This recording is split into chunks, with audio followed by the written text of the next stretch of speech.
So this is Carl Ford in the TMC newsroom yet again, and I'm here with my pal Tom and Siegmund. Tom, give us your title. I'm a product manager for the network optimization solutions within Agilent. Okay, and Siegmund?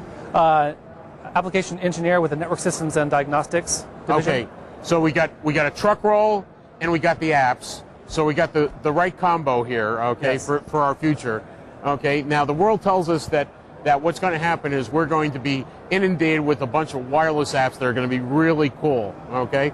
Now, Tom, kind of take us through what you're doing out in the field with bringing people the answers to the question of, will that app work and when will it work? Okay, so basically our tools are going to let you go out and assess the quality and coverage of the air interface.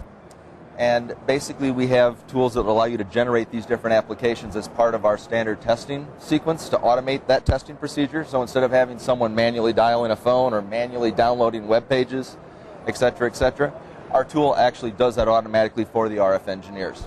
Okay. And so once we can automate the application testing, we also want to pair that with our coverage measurements to see how well the base stations are actually covering the geographic area that you're driving around in. And providing the quality of service. So once we have both solutions there, the phone tells us the user experience of the applications, and the RF measurement receiver will actually give you the quality of the coverage, so it lets the RF engineers and the operators optimize their network, make tweaks on where the base stations are located, et cetera.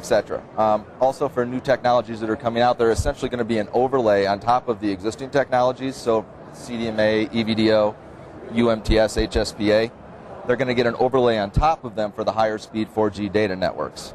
Okay. And so they basically need to understand where do I have good coverage from the existing technologies, and as I do my overlays, where am I going to get my coverage for my overlays for the new technologies? Where am I going to get the highest speed of data that's available to the user? So now, in theory, it's all IP going forward, so this is very well masked behind the scenes. How does it hit the apps guy? How does Siegmund's world see this?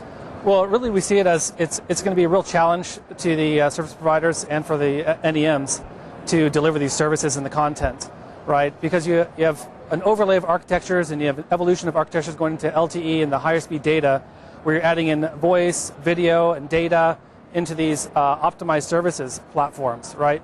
So content delivery is going to be critical and quality of experience is going to be critical. And, from the user perspective all the way back into the core network, we want to look at the end-to-end perspective, and our tools allow us to do that. So we can see every message going across every interface, correlate those together so we can see where is the impairment. Is it a service delivery platform? Is it a network delivery platform? Is it a device problem? We can give you that insight into where those problems occur so that we can troubleshoot and optimize the user experience. So now I've got this as on the base level of how we fix it to optimize based on the network overall, but I would assume that given the fact that you're geocoding already, Tom, that the localization might be a priority as well as something that the apps guys may start to see. Is that embedded in what you're doing, or is it something they can gain knowledge of just based on your equipment? Well, basically what happens is because we're using a GPS as part of our test solution, it will actually tell you exactly at what point as you're doing your survey of the network that you're actually seeing impairments. Once you know where you're at in the network, you can look at and see which cell site and which sector on that cell site actually is the one that's giving you the resources, and then you can trace that all the way back through and find out which components on the core network side are actually delivering the service. Good. Right. Good. And then you use the core networks for the IMS service delivery for presence and group management, things like that allow you to again, add in the applications that are going to be important to the end user.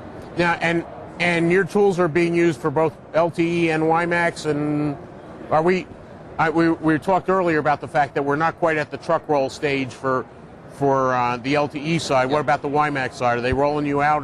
Yep, they're already in use by operators and network equipment manufacturers today for WiMAX. They're using basically the PC card and the USB-based devices as the user device that's providing the broadband service. Right. And they're using the measurement receiver to provide the coverage and the interference levels to help optimize and troubleshoot the network.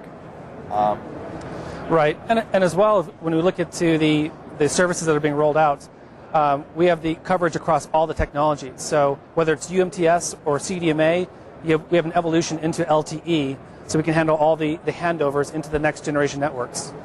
Cool. I'm excited. I want to drive around with you one day and find out what's going on. You're more than welcome. Happy to have you along Thanks, anytime. Sigmund. Thank Thank you very you. much.